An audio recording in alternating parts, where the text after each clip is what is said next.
और यही बिहार है जो लोकतंत्र की जननी की भूमिका निभाई, जहां पर रानी के पेट से राजा पैदा नहीं होने देगा। आज सीएए जो कानून लागू हो गया, अरे ये कानून नागरिकता देने का है।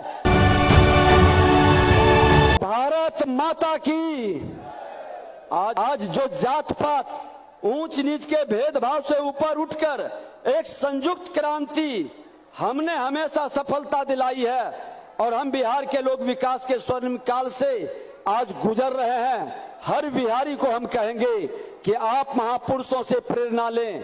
हमको आपको मिलकर के अपनी विरासत को बढ़ाना है।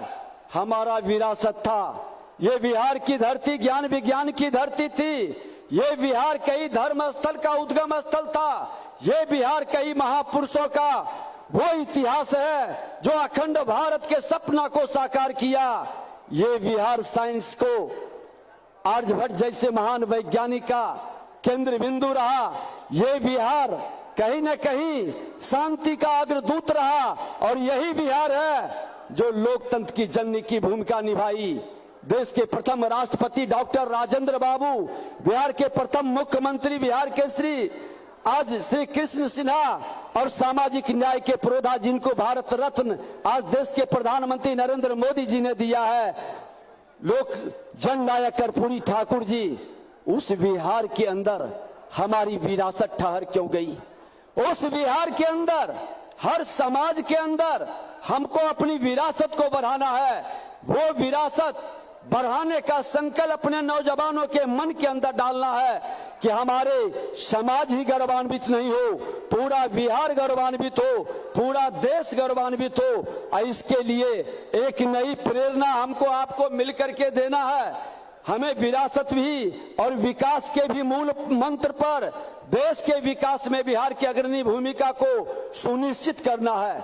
माननीय प्रधानमंत्री श्री नरेंद्र मोदी जी द्वारा जिन लोगों ने जातीय जहर के लहर के कहर से बिहार के विकास की गति को रोका है, बिहार के गौरवशाली इतिहास को धूमिल करने का प्रयास किया है, जिन लोगों ने बिहारी शब्द को अपमानित किया है, जिन लोगों ने बिहारी शब्द को अपने फुहरपन और मजाक में बदल दिया, कौन लोग था?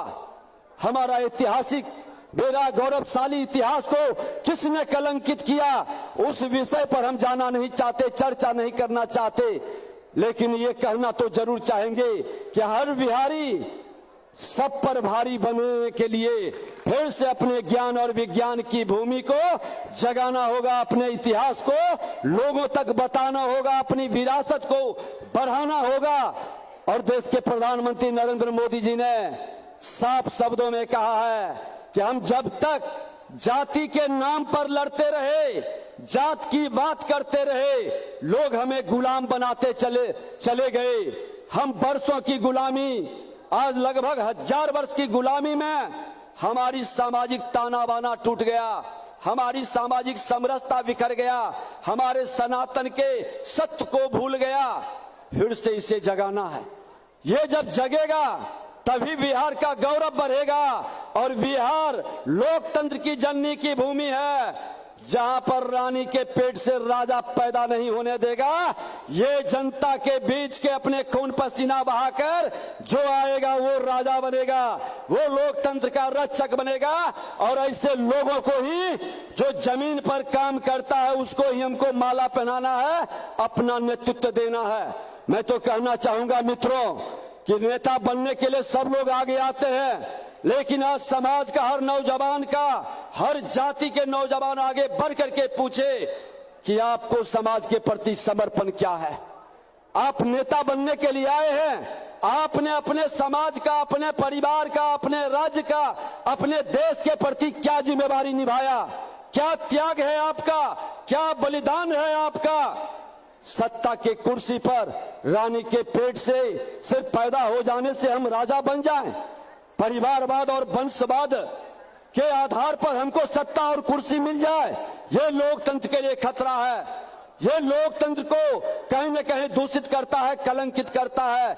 ऐसे लोगों को रोकना होगा और ऐसे लोग ही बिहारी शब्द को भी कलंकित करता है, ऐसे लोग ही बिहार को मजाक बनाता है। आज बिहार के अंदर में एक अवसर आया है एक नई पहचान बनाने का।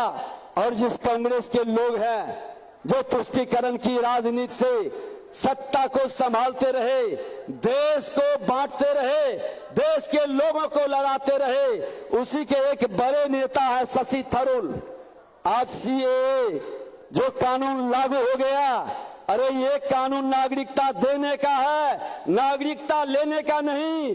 भारत की ये संस्कृति रही है वसुधैव कुटुंबकम का। और हमारा भाई हिंदू हो, सिख हो, ईसाई हो, जैन हो, जो अल्पसंख्यक समाज बांग्लादेश, पाकिस्तान, अफगानिस्तान में रहता था, वह समाज पर अत्याचार होता था, उसके बहु बेटियों के साथ ज्यादती होती थी, जबरदस्ती धर्म परिवर्तन कर देता था। ऐसे अत्याचारी, दुराचारी, व्यभिचारी से अगर जो मुक्ति दिलाकर और वो भाग करके अपनी जिंदगी बचा करके भारत में आया है, और भारत में देश के प्रधानमंत्री नरेंद्र मोदी जी ने वसुधैव कुटुंबकम का भाव जगाते हुए इनको भारत का नागरिकता दिया है, तो इस नागरिकता को आपत्ति क्यों है? इन्होंने कहा है कि हमारा मैनिफेस्टो में रहेगा, आएंगे तो इसे आपस ले लेंगे।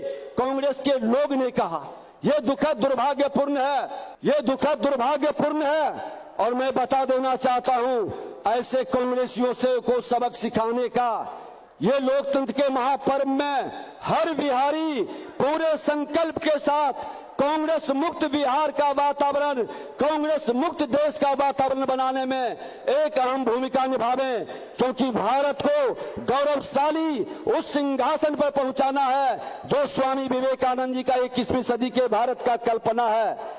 और ये जो सोने के चम्मच लेकर जन्म लिए हैं, जो रानी के पेट से राजा अपने को घोषित करके आए हैं, बिहार के पूर्व उप मुख्यमंत्री और आज के नेता प्रतिपक्ष तेजस्वी यादव जी, आपने जो कह रहे हैं कि हमने नौकरी बांटा, अरे नौकरी के नाम पर आपने लोगों से, गरीब लोगों से जमीन लिखाया। नौकरी के नाम पर किस तरह से करप्शन, भ्रष्टाचार हुआ पूरा बिहार जानता है, पूरा देश जानता है, सारा परिवार उसमें फंसा है। और मैं तो अंत में कहना चाहूंगा कि बिहार का सम्मान बढ़ाना है, मिलकर करके नया राष्ट्र बनाने के लिए देश के प्रधानमंत्री नरेंद्र मोदी जी के साथ हमको आगे बढ़ना है।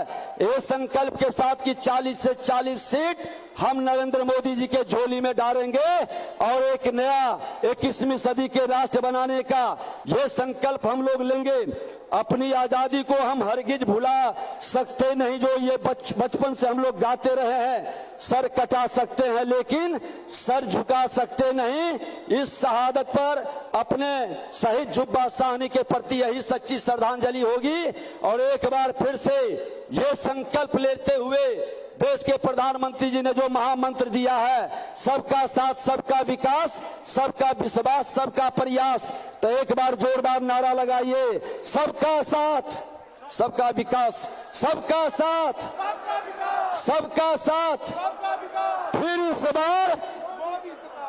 इस बार धन्यवाद। भारत माता की।